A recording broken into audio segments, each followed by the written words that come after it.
ঠিক আছে ইনশাল্লাহ। তো যাই হোক, যে কথাটি বলতেছিলাম, যে আমাদের তথাকথিত শায়েখদের ফতোয়া দিতে এখন বাজে না, ওনারা মুহূর্তেই তালাক সংক্রান্ত ফতোয়া দিয়ে দেন। এবং সবচেয়ে খতরনাক হলো যে তিন তালাক, এক শব্দে তিন তালাক দিলে তিন তালাকে পতিত হয়, এটা তারা এক তালাক বলে চালিয়ে দেয়। এবং এই ক্ষেত্রে তারা ইবনে তাইমিয়ার অনুসরণ করে, ইবনে কাইয়িম জাওজি রাহিমাহুল্লাহ অনুসরণ করে। অথচ জমহুর সাহাবায়ে কারাম, জমহুর ফুকাহায়ে কারাম তাদের কোনো পাত্তা তারা দেয় না। এটার দ্বারা সাক্ষাৎ হারামকে হালাল হচ্ছে, হারামকে হালাল হচ্ছে। বর্তমান সময়ের যত তালাক, সবগুলো তালাকে মোগাল্লাজাই হচ্ছে, এবং সবগুলো এক সপ্তাহে তালাকই দিচ্ছে। কেউ সুন্নত তরিকায় এক তুহুর এক তালাক, দ্বিতীয় তুহুর আরেক তালাক, তৃতীয় তুহুর আরেক তালাক, এই সিস্টেম তালাক ওলামায়ে কেরামও দেয় না। যখন মাথায় রাগ বসে তখন একদম জাত গোষ্ঠী সহ একসাথেই তালাক দেয়। সুতরাং বর্তমান সময়ের তালাক বলতে গেলে 90%, 98% তালাক এরকমই হয়, যে এক সপ্তাহে তিন তালাক হয়ে যেতেছে, তিন তালাক দিচ্ছে। এবং এই সমস্ত তালাকগুলো ওই শায়েখদের কাছে যায় তারা হিলা করতে। যখন আমাদের কাছে আসে আমরা সরাসরি বলে দেই যে এটা বৈধ করার সিস্টেম একটাই, হাত্তা তানকিহা যাওজান গায়রুহু। ঠিক আছে, এই ছাড়া আর কোনো রাস্তা নাই। তখনই তারা করে কি, আমাদের কাছে আসে না, আসে ওই সমস্ত শায়েখদের কাছে। মিজানুর রহমান সাহেব বলছেন, অমুক শায়েখ বলছেন, এই শায়েখদের কাছে যায়। আর আল্লাহ না করুক এই শায়েখরা এই সমস্ত হালাল হারামকে একাকার করে ফেলতেছে, আল্লাহর কাছে এগুলো হিসাব দিতে হবে। চলেন। যে হুজুর ভিডিওটা রেকর্ডিং করা হচ্ছে। হ্যাঁ, হচ্ছে। আখরাজে ইবনে আব্দুল বার, উনি মালিকি মাযহাবের একজন বড় ইমাম, রাহিমাহুল্লাহ তাআলা, আন ইবনে আউনিন রাহিমাহুল্লাহ قال كنت عند القاسم ابن محمد رحمه الله إذ جاءه কাসিম ইবনে মোহাম্মদ।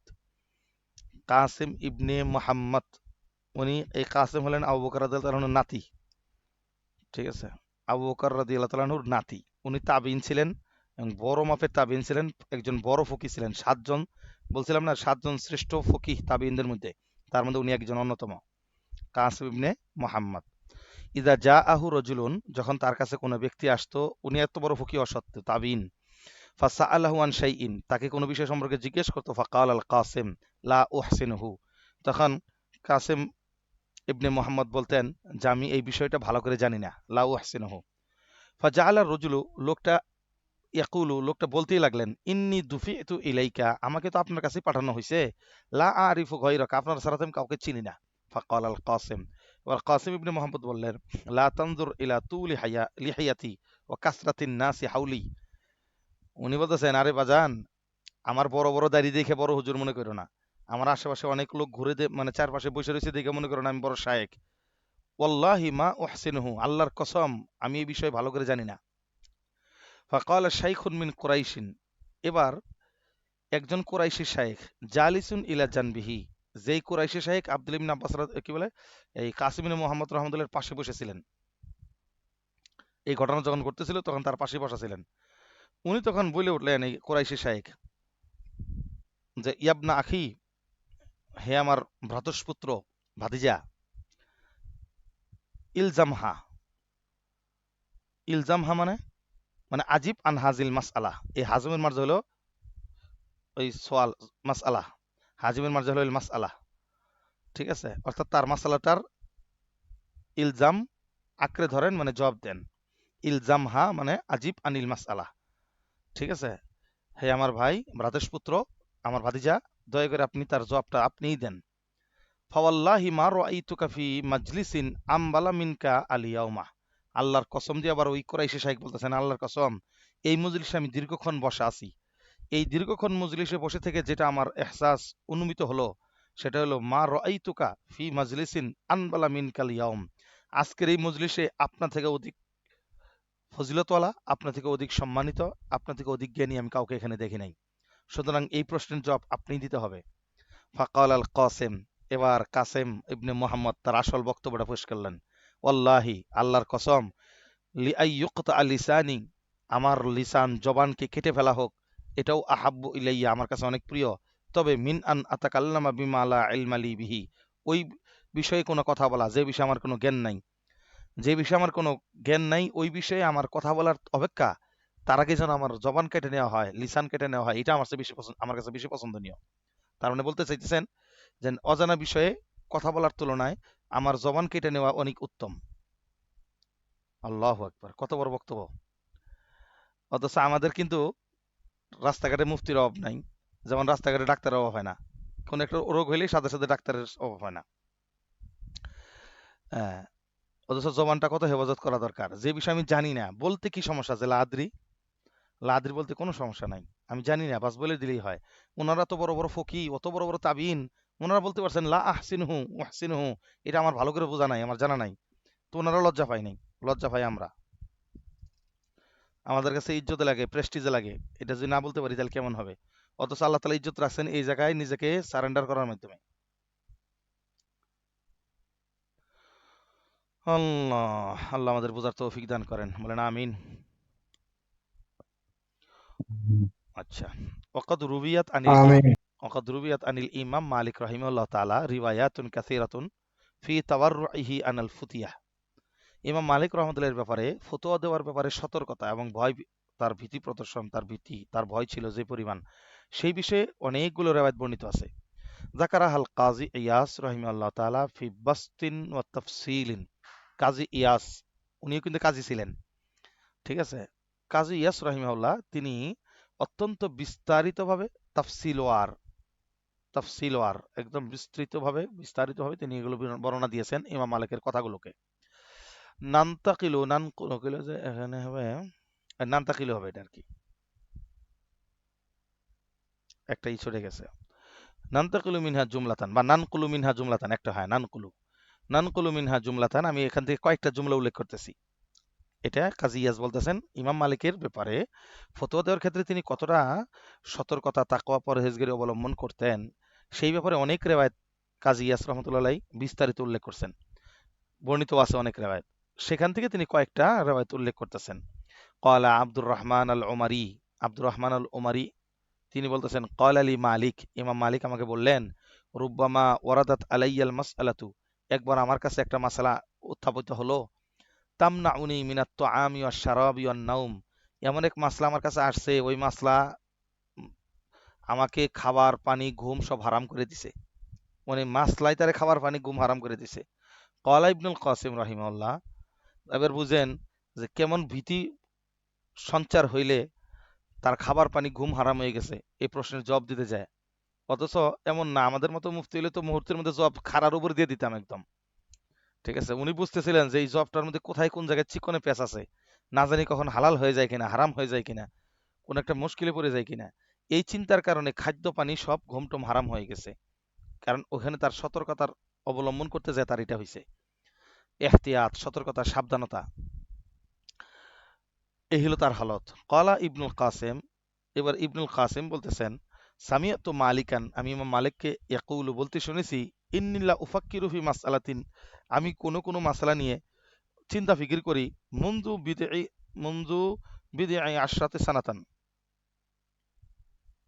মুনযু বিদআ আশরাতা সানাতান, আমি কোন কোন মাসআলা নিয়ে, যেহেতু বিদউন শব্দটি জানেন ৩ থেকে ৯ পর্যন্ত অর্থ বোঝায়, তার মানে যদি সালাসা আশরাতা হয় তাহলে ১৩ বছর, চিন্তা করেন।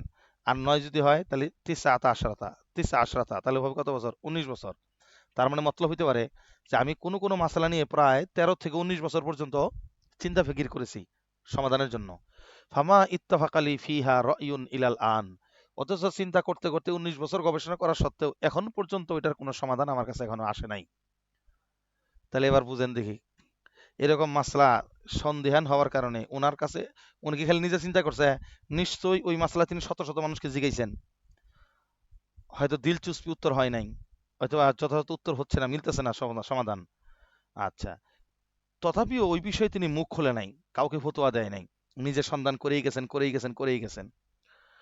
ফামা ইত্তাফাকালি ফিহা রায়ুন ইলাল আন, এখনো পর্যন্ত ১৯ বছর গবেষণা করার সাথে, উনি যখন এই কথা বলতেছিলেন ১৯ বছর পার হয়ে গেছে, তথাপিও তো এনার কি হয় নাই, ওই মাসালা সম্পর্কে এখনো কোনো সঠিক সিদ্ধান্ত উনি আসতে পারে নাই। ক্বালা ইবনে মাহদি, মানে এটা আব্দুর রহমান ইবনে মাহদি, ইনি ইমামুল জারহি ওয়াত তাদিল, ইমামুন নুকাত, রাবীদের সম্পর্কে জরাহ তাদিল করে থাকেন, উনি বড় মুহাদ্দিস ছিলেন। ইনি বলতেছেন, সামিয়াতু মালিকান ইয়াকুল, ইনি ইমাম সবার সময়ের লোক, আমি মালিক রহমতুল্লাহ, ইমাম মালিক রহমতুল্লাহকে বলতে শুনেছি, রুব্বামা ওয়ারাদাত আলাইয়াল মাসআলাতু ফা আসহারু ফিহা আম্মাতা লাইলি, যে একবার এক মাসলা আসলো, ওই মাসলা নিয়ে গবেষণা করতে করতে সারা রাত চলে গেছে আমার। আসহারু সিহিরুল লাইল, অর্থাৎ সারা রাত জেগেছি আমি, ঠিক আছে? এমন এক মাসলা আমার কাছে আসছে, এটা সমাধান দিতে যে আমার সারা রাত জাগতে হয়েছে। এগুলা কেন? ওনার কি এত কম এলেমের অধিকারী ছিল? হাজার হাজার লক্ষ লক্ষ হাদিসের মুখস্থ ছিল তাদের, ফিকহের কত গভীরের লোক তারা। হ্যাঁ, আমাদের মুফতি সাহেবদের এত সময় লাগে না তো, তারা নগদে উত্তর দিয়ে দেয়। এটা ছিল তাদের ভয়, সতর্কতা, সাবধানতা এবং তাহকিকি নজর। ঠিক আছে, যেন তার একটা ফতোয়ার কারণে কারো জিন্দিগিতে হালাল জিনিস হারাম না হয়ে যায়, হারাম জিনিস হালাল না হয়ে যায়। এটা ছিল সতর্কতা। আমরা বেশ মোটামুটি লম্বা টাইম ধরে তাহাইবুস সলাফল ফুতিয়ে পড়ে ফেলছি। আর দু একটা পরে আমরা এই অধ্যায়টা শেষ দিয়ে দিব, যদি আরো অধ্যায় লম্বা টাইম আছে আলোচনা। ক্বালা ইবনে আব্দুল হাকাম, ইবনু আব্দুল হাকাম বলেন, কানা মালিকুন ইজা সুইলা আনিল মাসআলাতি ক্বালা লিসাইলি। ইমাম মালিককে যদি কোনো মাসআলা সম্পর্কে জিজ্ঞেস করা হতো, তিনি প্রশ্নকারীকে বলতেন, কি বলতেন দেখেন, যে ইনসারিফ হাত্তা আনজুরা ফিহা। ইনসারিফ, মানে ইনসারিফ, একটা মজার কিচ্ছা মনে পড়লো। লাগাতার পড়তে থাকলে মাঝে মাঝে একটু এলমি কিচ্ছা বলতে হয়। এই শুনবেন কে কে এটা? জি জি হুজুর জি বলেন। আরে হুজুর আরে বলেন, আরে শুনবো। আরে আরে সোহান আল্লাহ, এই যে শহর তো জি হুজুর, আলিম। সকলে শুনবো হুজুর। আচ্ছা, মানে ইনসারিফ শব্দের মধ্যে লাগছে আমার মজা। মোল্লা জামি রহমতুল্লাহ নাম শুনছেন তো না? জি, মোল্লা জামি, সরে সরে জামিল জামি ভাই। লিখছেন যে, হ্যাঁ হ্যাঁ। এবার শুনেন কিচ্ছাটা লাগছে কোন জায়গায়। আপনারা জানেন যে গয়রে মুনসারিফ হওয়ার জন্য কয়টা স্বভাব লাগে? দুইটা স্বভাব। কয়টা স্বভাব লাগে বলেন, সবাই সবাই বলেন। দুইটা স্বভাব লাগে না কমপক্ষে, অথবা এক স্বভাব দুই স্বভাবের কায়মকাম, দুইটা সব লাগে। অথবা এক স্বভাবই দুই স্বভাবের কায়মকাম হয়, এরকম একটা স্বভাব। তার মানে এক স্বভাব দুই স্বভাবের কায়মকাম মানে ওটাও দুইটাই স্বভাবই। আচ্ছা, এখন আসেন যে যে শব্দটা, মানে এটাকে নলেজ দিয়ে নিলাম, এবার কিচ্ছা শুনেন। কিচ্ছা হলো, ওমর নামক এক ব্যক্তি, ওমর, এই ওমর নামক এক ব্যক্তি মোল্লা জামির কাছে রাত্রে আসছেন। ওই টাইমে মোল্লা জামি বিছনায় শুয়ে পড়ছে। তো উনি দরজায় নক করছেন, নক করে সাথে সাথে মোল্লা জামি বিছনায় শুয়ে বলতেছেন, মালাংতা, যে আপনি কে? তখন ওমর তো দরজার বাইরে, সে বলতেছে, আনা ওমারু। বলেন দেখি, সে মুনসারিফ পড়ছে না গয়রে মুনসারিফ পড়ছে?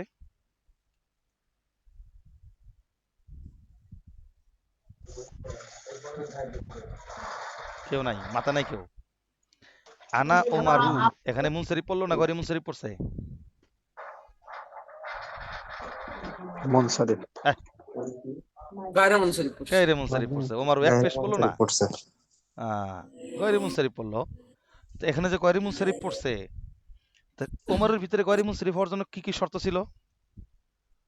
একটা ছিল এখানে আদল, আর একটা ছিল আলাম। ঠিক আছে কিনা? আর আদলটা আলামের সাথেই কি হয়, সাধারণত অধিকাংশ ক্ষেত্রে আদলটা আলামের সাথেই মিলে গয়রে মুনসারিফ হয়।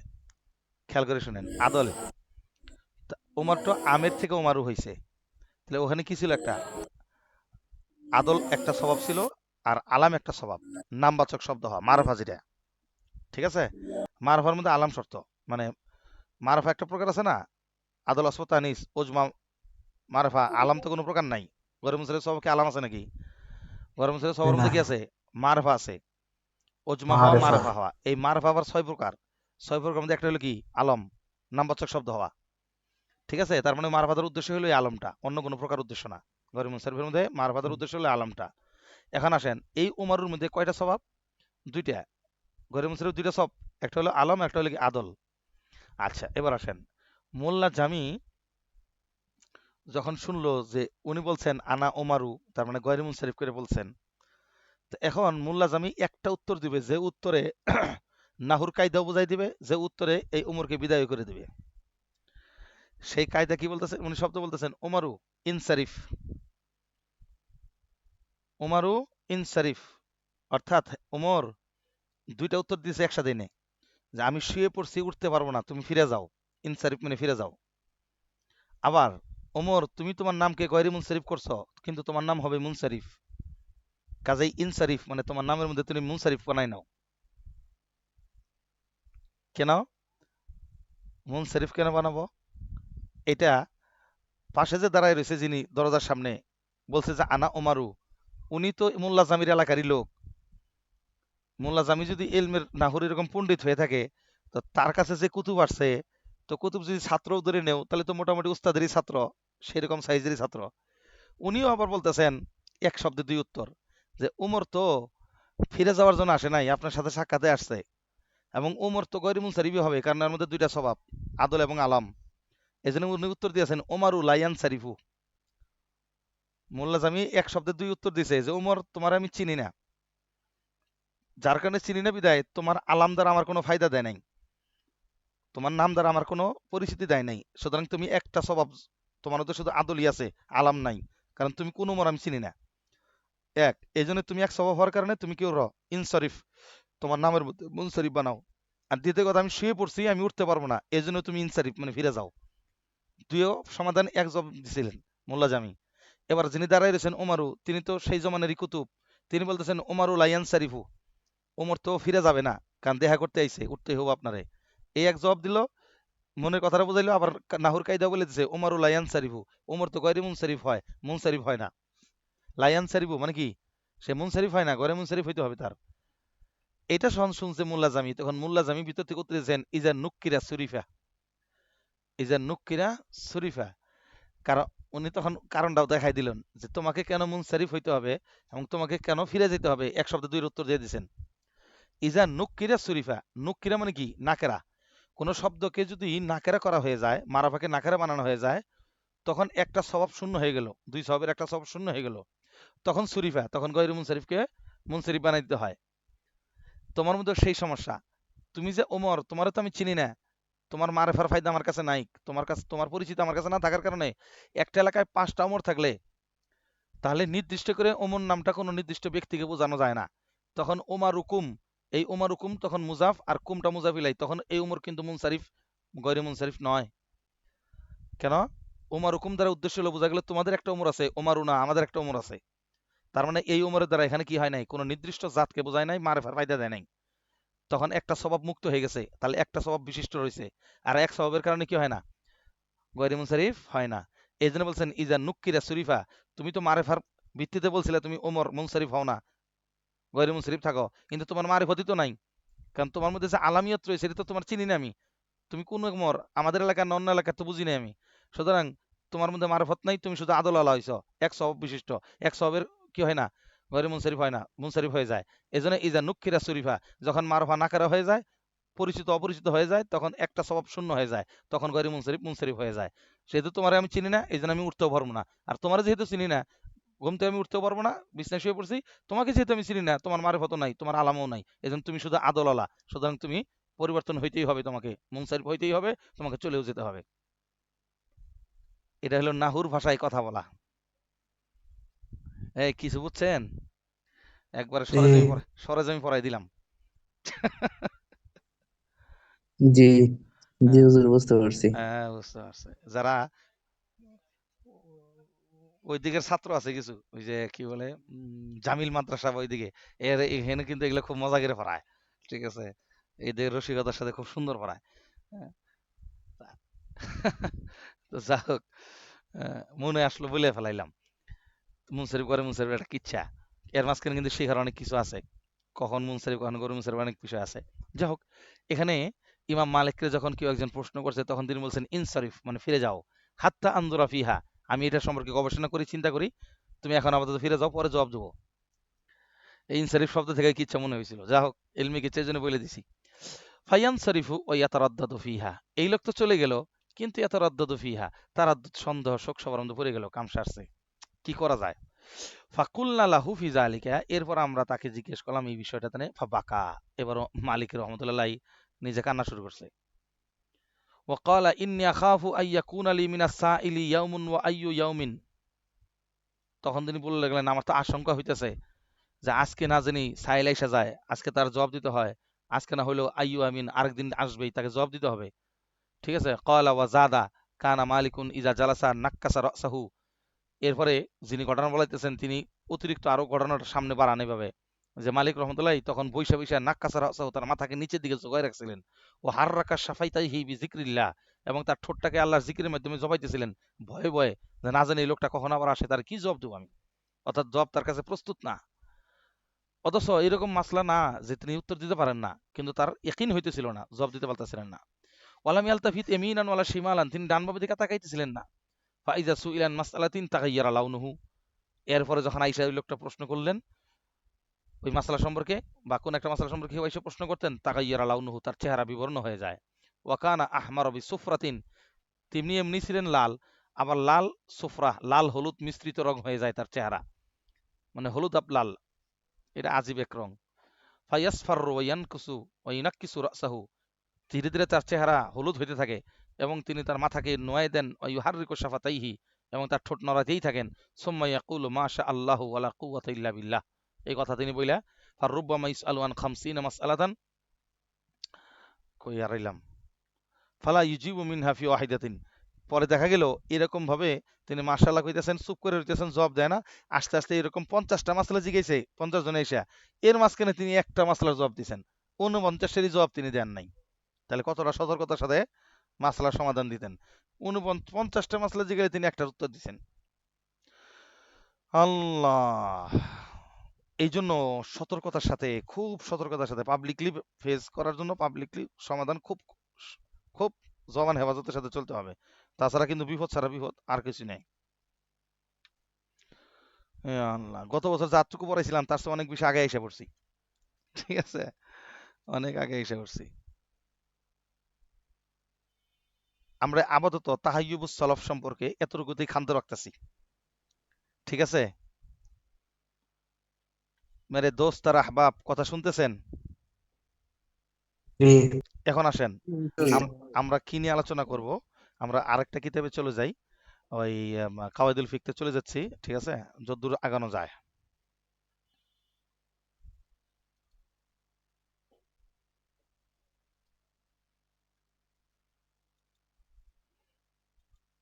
শেষে আপনাদের সাথে একটু কথা হবে আমার।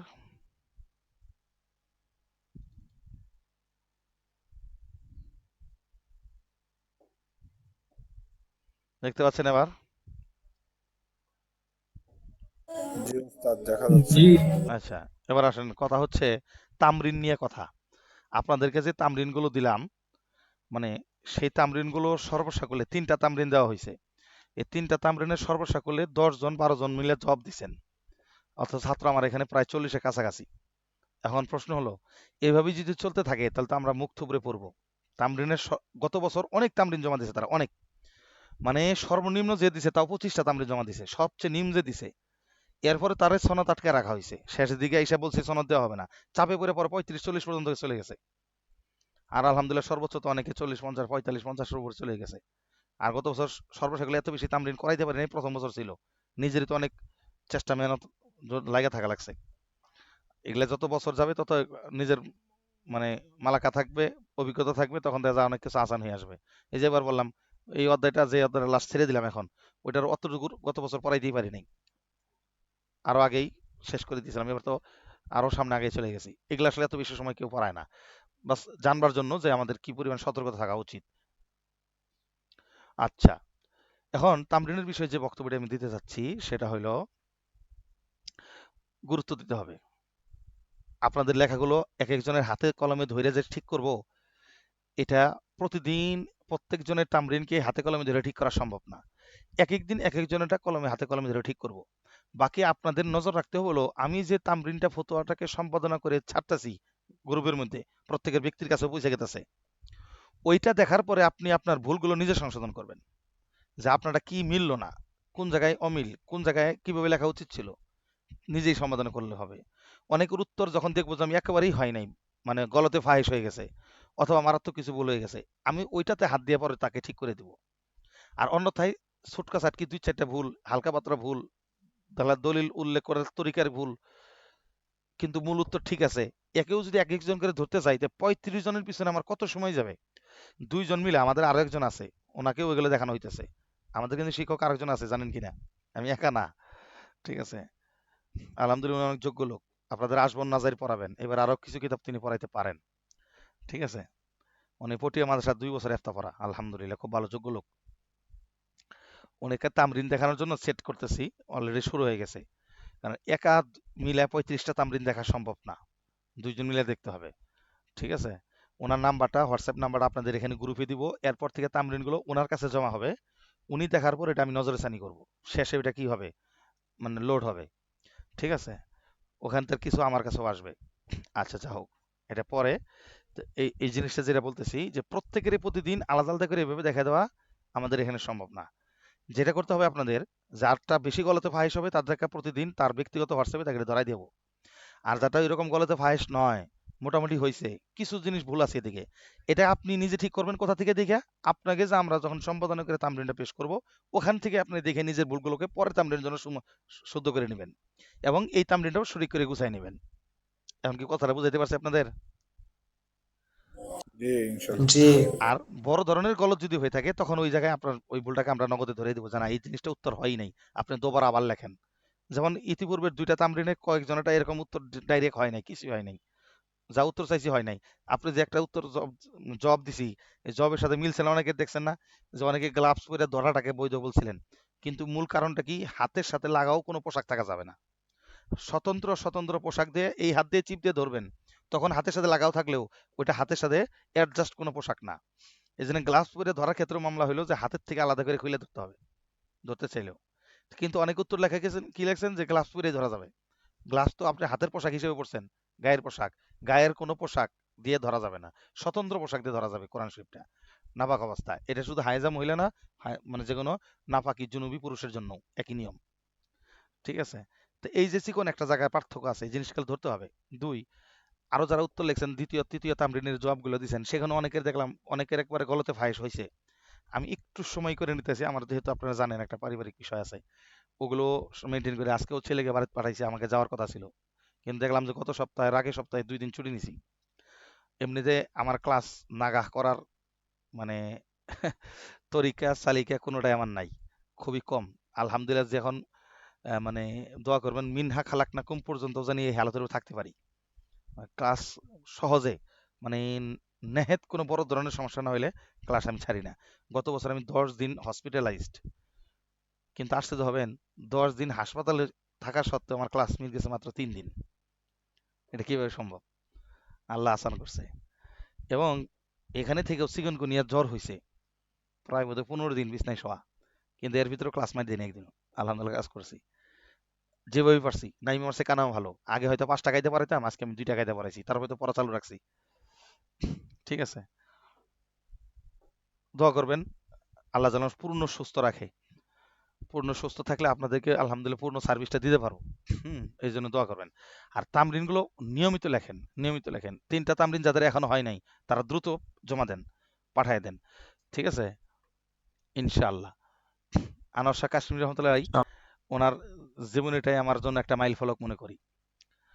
মুফতি শফি সাহেব রহমতুল্লাহ উল্লেখ করছেন, এই যে 2-1টা মাঝে মাঝে ঘটনা বলি না, এগুলো নিজে সামনে বসলে তো হয়তো আরো নসিহতমূলক কথা বলা যাইতো, খালি তো পড়া রসকস ছাড়া পড়ার নাম পড়া না, মাঝে মাঝে আকাবিরদেরকে জানতে হয়। এগুলো আমাদের জন্য বড় মাইল ফলক। মুফতি শফি সাহেব রহমতুল্লাহ আলাই ওনার ইন্তেকালের সময় তকি উসমান সাহেব লেখছেন এটা, যে ওনার মুফতি শফি সাহেব রহমতুল্লাহ ইন্তেকালের সময় ওই করছেন, ওই কিতাব একটা নিয়ম করে বসে রয়েছে, চারদিকে লোকজন ঘিরান্দে রয়েছে, উনি ইন্তেকালের হালতে আছেন। তখন মুফতি তকি উসমান সাহেব লিখছেন যে মাই ওহা কিসি না কিসি তারা পৌঁছ গায়া, কোনো না কোনো ভাবে আমি তার কাছে পৌঁছলাম, পয়সা দেখলাম যে আব্বা জান এভাবে কিতাব ধরে পড়তেছেন। তো আমি তাকে জিজ্ঞেস করলাম, আব্বা জান এখনো কি কিতাব পড়ার সময়? এই মুহূর্তে কানের লতি বাঁকা হয়ে গেছে, নাকের লতি বাঁকা হয়ে গেছে, এখন তো মৃত্যু সজ্জা একদম, বুঝতেছেন তিনিও। তখন ওই সময় মুফতি শফি সাহেব রহমতুল্লাহ বলেছেন যে আমার উস্তাদে মহতারাম কে আনোয়ার শাহ কাশ্মীর রহমতুল্লাহ, মুফতি শফি সাহেবের উস্তাদ আনোয়ার শাহ কাশ্মীর রহমতুল্লাহ এরকম মৃত্যু সজ্জায় ছিলেন, চারদিকে লোকজন ভিড়। মুফতি শফি সাহেব রহমতুল্লাহ খবর পেয়ে গেছেন আনোয়ার শাহ কাশ্মীর রহমতুল্লাহ বাসায়। উনি তখন বলছিলেন মাই ওহা কিসি না কিসি তরফ পৌঁছ গায়া, ওনার কাছে খুব কষ্ট করে ভিড়ের মধ্যে ঠেলে ঠেলে পৌঁছলাম। পৌঁছার পরে মুফতি শফি সাহেব রহমতুল্লাহকে জিজ্ঞেস করলাম, হুজুর আবি তো কোন মাসালা বাকি হ্যায়, এমন কোন মাসালাটা এখনো বাকি আছে যেটা সমাধান আপনার হয় নাই, এখন আপনি কিতাব পড়তেছেন এখনো? তখন মুফতি শফি সাহেব রহমতুল্লাহ জবাব দিছেন যে আমার তো মন চায় মাসলা সমাধান বাকি আছে, এই জন্য এখনো কিতাব বই নিয়ে পড়তেছি, এরকম উদ্দেশ্য না। আবার তো মেরা জিয়ে চাহতা হো কে মেরা आखिरी सांस इसी हालत पे गुजरे जिस हालत में मैं इल्म तलाश कर रहा हूँ, মানে আমার শেষ নিঃশ্বাসটা এমন অবস্থায় ত্যাগ হোক যে অবস্থায় আমি পড়াশোনার মধ্যে আছি। আনোয়ার শাহ কাশ্মীরি কারি এমনি, আনোয়ার শাহ হয়েছে রে বাজান।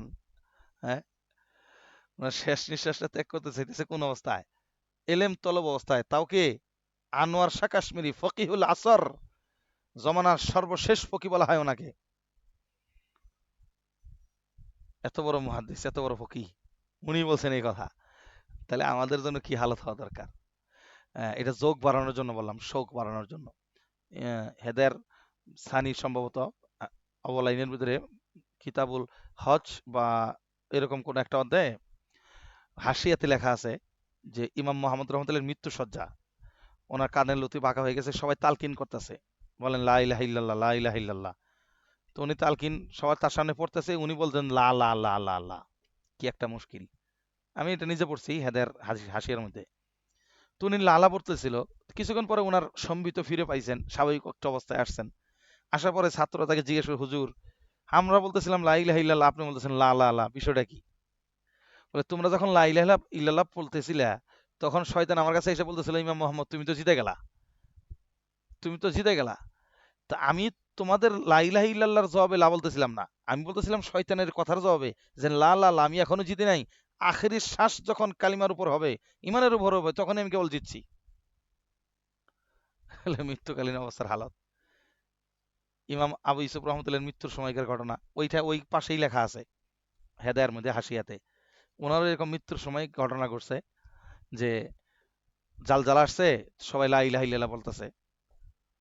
তো উনি বলতেছেন কি জানেন, চেহারা চড়া হয়ে গেছে। উনি এই টাইমে মাসলা জিজ্ঞেস করতেছে ছাত্রদেরকে যে এই হজের মধ্যে যেন পাথর মারতে হয় কয়টা? চিন্তা করেন। জাল জ্বালা আসছে, তখন তিনি পাথর নিক্ষেপের মাসলা, রমিউল হাজারের মাসলা জিজ্ঞেস করতেছে, পাথর কয়টা মারতে হয়, ঠিক আছে, জামরা কয়টা, পাথর কয়টা মারতে হয়, এই মাসলা জিজ্ঞেস করতেছে। অথচ তখন তো আর নিজস্ব কোনো শক্তি জ্ঞান বুদ্ধি নাই, কিন্তু মাসলা এটা জিজ্ঞেস করতেছে। কিছুক্ষণ পরে জ্ঞান ফিরে আসলে তিনি, ছাত্ররা তাকে জিজ্ঞেস করলেন, হুজুর ও আপনার জাল জ্বালা আসলো, আমরা কালিমা পড়লাম, আপনি ওই মুহূর্তে আমাদেরকে পাথর নিক্ষেপের মাসলা জিজ্ঞেস করতেছেন কেন? বলে, এটা তো আমার বুঝে আসলো না। তখন আবু ইউসুফ রহমতুল্লাহ, মৃত্যু সজ্জার ওই সময়কার ঘটনা, উনি বলছেন এটা, যে আমি তোমাদেরকে ওই টাইমে পাথর নিক্ষেপের মাসলা কেন বারবার জিজ্ঞাসা করতেছিলাম, তো ওই টাইমে শয়তান এসে আমার খুব ধোকা দিতেছিল।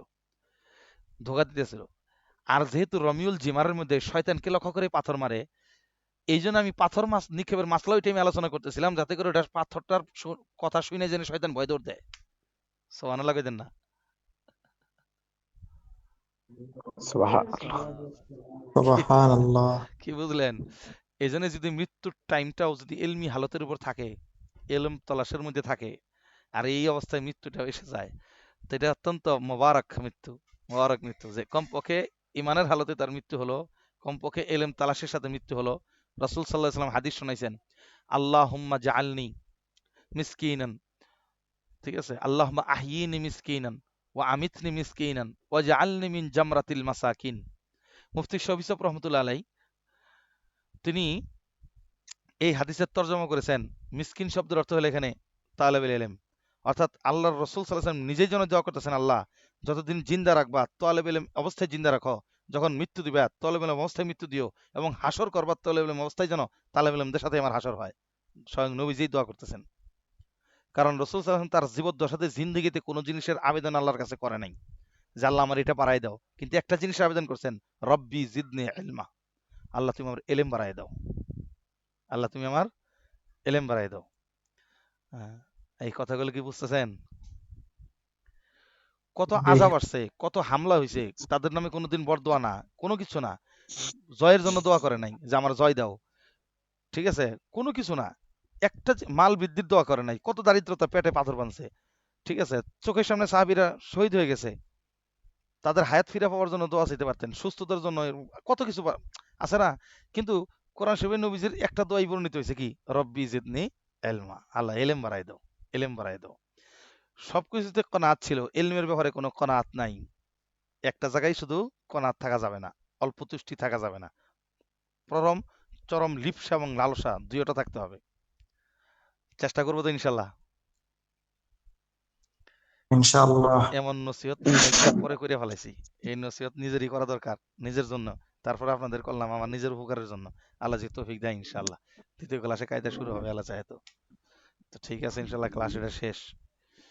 আমরা যে কায়দা শুরু করব এখানে আর পড়লাম না, যেহেতু দ্বিতীয় ক্লাস থেকে আবার শুরু করতে যাচ্ছি। আল্লাহ আল্লাহ আল্লাহ। তো তামরিনগুলো আমরা ইনশাল্লাহ মেহনতের মাধ্যমে জমা দিই। জানি অনেকে চাপ আছে, পারিপার্শ্বিক চাপ আছে, সময় কম, কারণ অনেকে বিভিন্ন মাদ্রাসায় পড়ান, বিভিন্ন দর্শ তাদরিসের সাথে জড়িত, হেফজখানা পড়ান, ইমামতির সাথে জড়িত, চাপ থাকবেই। এর মাঝখানে আসরটাকে নিজের করে নেন। এই বছরটা তো আপনার জীবনের একটা বড় বছর, একটা গুরুত্বপূর্ণ বছর, তাই না? আসরটাকে আপনি নিজের জন্য করেন। রাত্রি 10টা বা 10:30 11টার পর তো আপনি এদিকে ভাড়ায় গন, তখন এই সময়টাকে একটু নিজের জন্য, এই কাজের জন্য ব্যবহার করেন।